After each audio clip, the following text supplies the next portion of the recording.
Srikakulam TDP MP అభ్యర్థి రామ్మోహన్ నాయుడు కుటుంబ సమేతంగా తమ ఓటు హక్కును వినియోగించుకున్నారు. ఇక జిల్లాలోని నిమ్మాడ గ్రామంలోని పోలింగ్ బూత్లో తమ ఓటును వేశారు.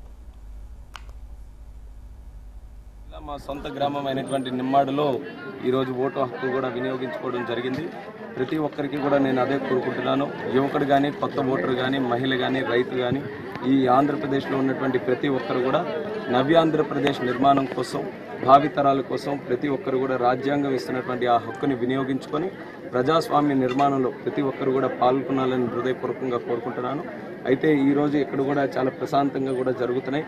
పోలీస్ సిబ్బందికి కానీ, కలెక్టర్ గారు కానీ, రిటర్నింగ్ ఆఫీసర్స్ అందరికీ కూడా సహకరించమని కూడా కోరుతున్నాను. ఎందుకంటే టెక్నికల్ ఇష్యూస్ ఉన్నాయనేది ఎక్కడికక్కడ తెలుస్తుంది కాబట్టి అటువంటి సమస్యలు ఉన్నప్పుడు ఫ్రీ అండ్ ఫెయిర్ ఎలక్షన్ జరపాల్సినటువంటి బాధ్యత మన కలెక్టర్ గారి మీద కానీ, పోలీస్ యంత్రాంగం మీద కానీ, అధికారుల మీద కానీ వాళ్ళందరి మీద ఉంది. కాబట్టి దయచేసి వాళ్ళు కూడా సహకరించాలి.